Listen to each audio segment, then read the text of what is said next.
Hello everyone, welcome to Envision the Vision. Wish you a very happy Navratri. I'm back after a very long time with a restaurant style mixed veg recipe which can be done or cooked on the days of Navratri. Come, let's get to know the ingredients.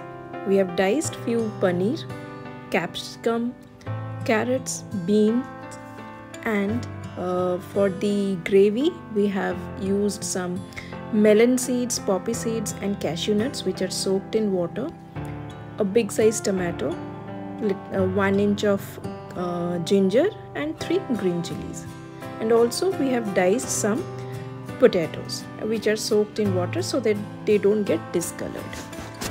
All the veggies should be cut in the similar size or shape so that they get cooked at the right time and at the same time.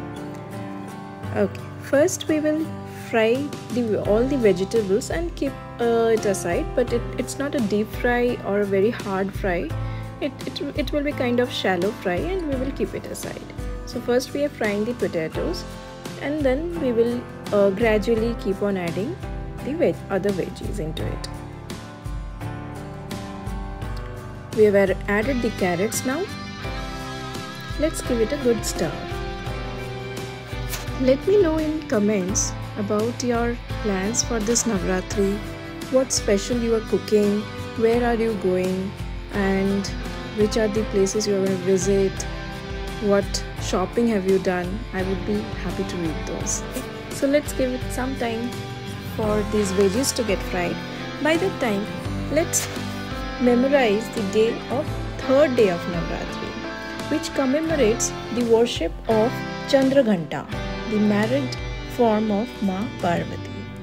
Chandraghanta Devi is called the goddess of spiritual and internal power. People who have unnecessary enemies and severe obstacles in life should worship the goddess to set themselves free. She always keeps her devotees away from all obstacles and provides happiness in life. Okay, so our veggies are almost done as in they are almost fried. Now we will I forgot to show you that I added a little bit of salt to it so that these veggies become soft and they get fried quickly.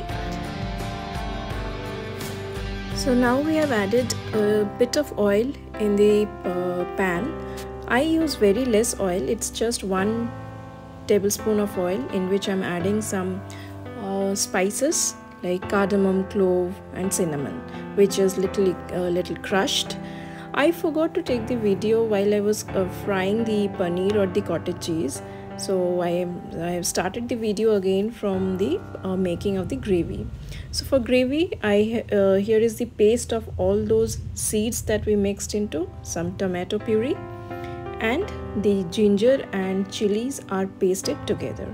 So first we will add the tomato puree into the oil along with those hard spices, and we will fry it until it starts releasing the oil from it.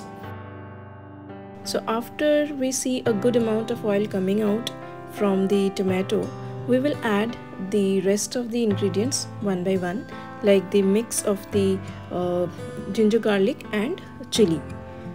So we will fry it nicely for 2 to 3 minutes until the raw flavor of the ginger goes off, and all the entire recipe will be cooked in medium to low flame.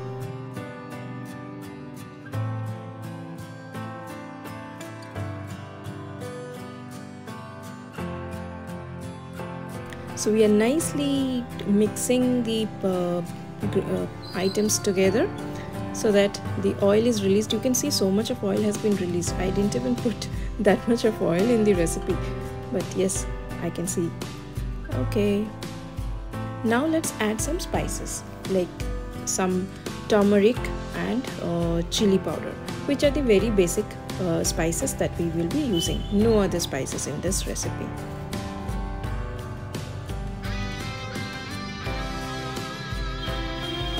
And you can see the quantity of spices that I'm putting in. So it's very less. Okay.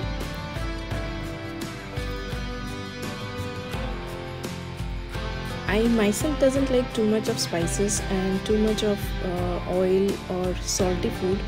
That's why I try to maintain the balance of all these in the whatever recipes that I prepare. Okay, now it is almost ready. We will add the mixture of the seeds, which are melon seeds, poppy seeds and cashew nut. So that has been pasted very nicely, so that we are adding gradually.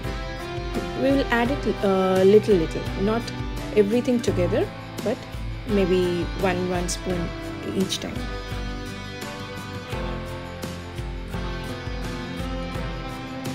Okay. Let's add a little bit of water.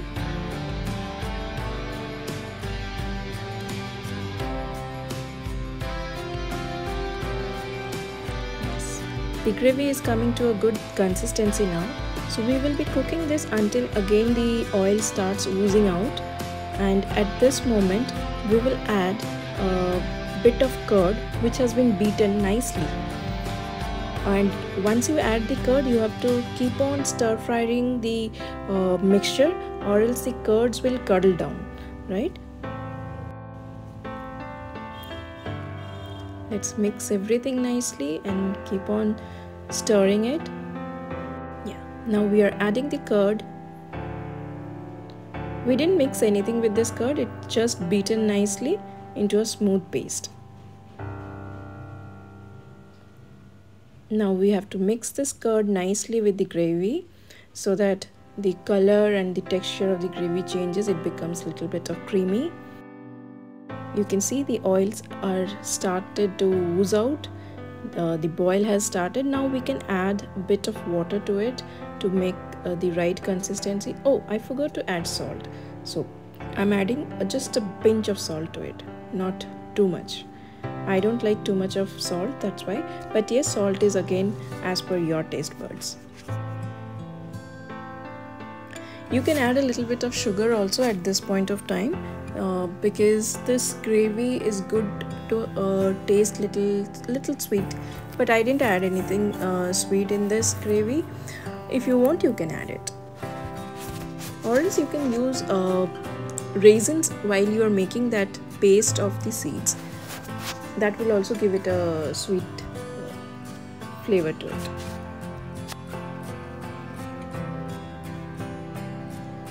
Okay, our gravy is almost ready. I've added a little bit of water to it, and the oils have already started releasing at the corners. You can see the color of the gravy has become really yummy. Now it's time to add the veggies and the paneer to it. So we will add it one by one. First we will add the shallow fried veggies to it, and we will mix it nicely.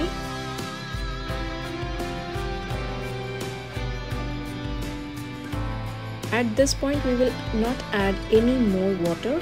It will be cooked in the same gravy, and even the veggies will keep releasing their own water, in which the rest of the cooking will be completed. Now at the end we are adding a little bit of garam masala, just a pinch for the added flavor, and we are done. Now it's time to serve. Yummy! I just tasted it. It has came out really yummy. I would request you to try this recipe at home and let me know if you like that. Thank you for watching. Do like, share and subscribe, and do let me know in comments if you like these videos, and if you want more such videos, let me know. Thank you.